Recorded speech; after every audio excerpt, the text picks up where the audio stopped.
Hey, well, good day, family. Pastor Jamal here. I know it's a little loud. I'm in the back of this place, and the air conditioner's right there, but I don't got nowhere else to go, so y'all gotta bear with me. You gotta hang in there with me. So, a couple days ago, I woke up to a song, and it was what's the song? CeCe Winans' Alabaster Box. So it was playing in my head, and normally, well, first, you know, when the Lord is dealing with me, normally, right before I get up, He'll give me it'll be a word, it'll be a phrase, or it'll be something, you know, and that lets me know that's more than likely God. So I was hearing this song in my head. Actually, it was like almost through the night, you know, in phases, but then again, right before I woke up. So I got up, and I'm like, well, Lord, why is this in my head? And so I said, well, maybe I got to listen to it. So I pulled the song up on YouTube, and I was listening to it. You know, I loved the song. I remember when I first heard it, it just struck a chord. But nonetheless, I was listening to the song. I listened to it a few times, and I was like, I don't necessarily feel anything, Lord. I don't know what you're saying here, or what you want me to know. So I kind of let the day go on, and I actually came out here again, and I sat down and I said, well, you know what? I'm gonna listen to the song again. So I listened to the song again, and still nothing. So then I had a thought. Well, instead of listening to the song, why don't you read the story? You know, it's a scripture. So I said, okay. I said, well, let me read the story. So I pulled the story up, and I read the scripture, and basically,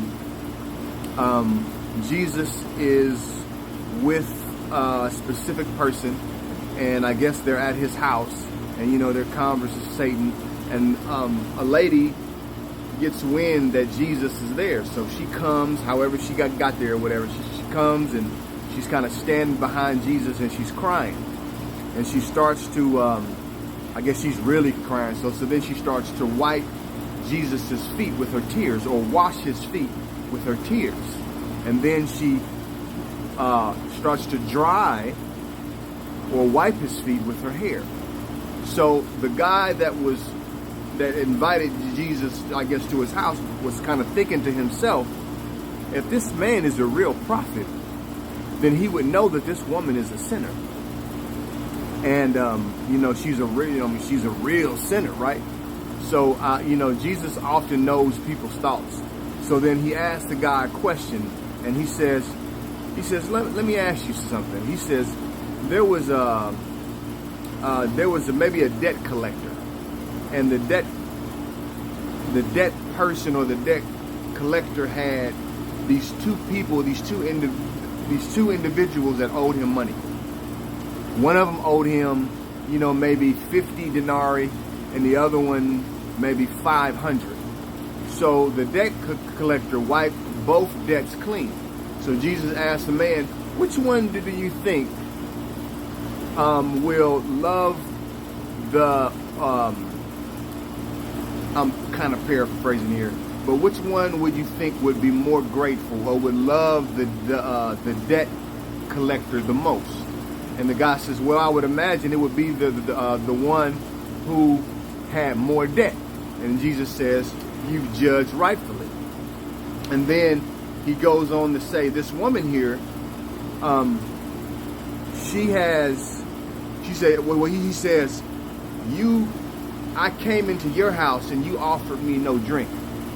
I came in your house and you in essence didn't do this and didn't do that. Here is this woman who has literally washed my feet with her tears and wiped my feet or dried my feet with her hair. And the idea is, because she's been forgiven much, her display of love for God is more, it's a lot stronger, it's a lot more visible, because she's really grateful, right? So I was thinking about the story, and I'm like, well, Lord, why did you wake me up to that?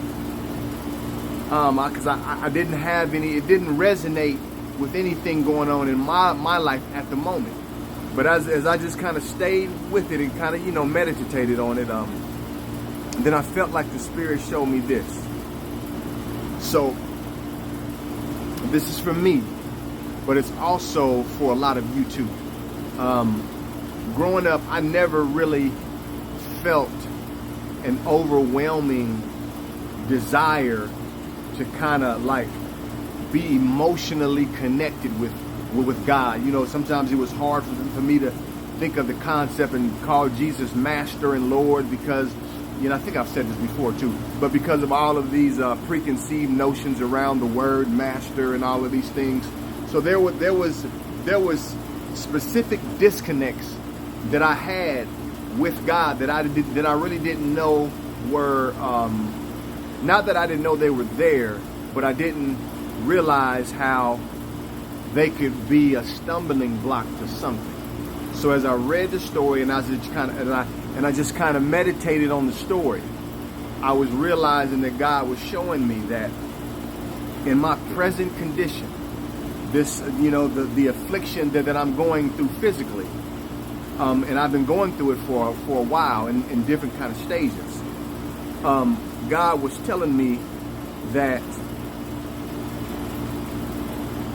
when you are, of course, when you're forgiven much, but you don't kind of relate a sickness as something to be forgiven or, something like that. But God is saying the more you go through, the difficult patches you go through, when you allow me to bring you out, then it's going to deepen and it's going to really expand your capacity to love God more.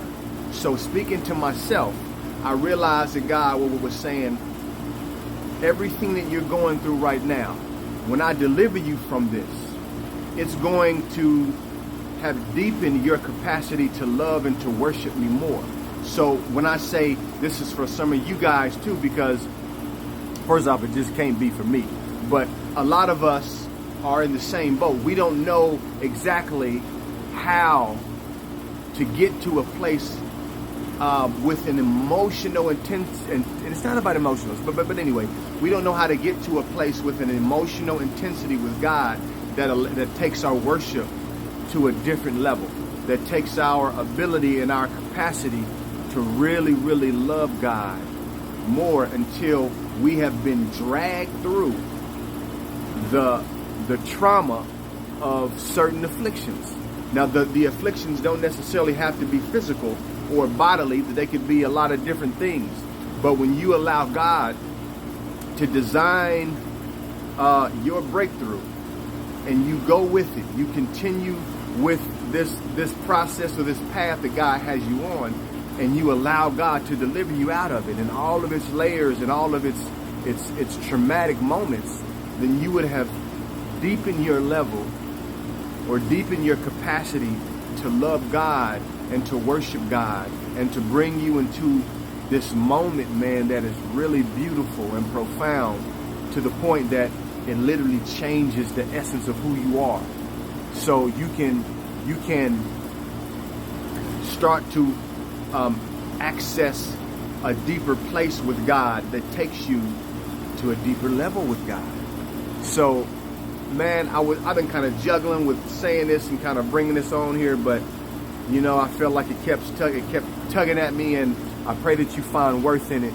And if this is your story, if this is a part of you, if this is a part of your situation and your process, allow God to do what God is doing so that He will, in essence, deliver to you a capacity, an expansion to love Him in greater ways and in deeper levels that transcends you from where you presently are now to a place that you won't even recognize you as.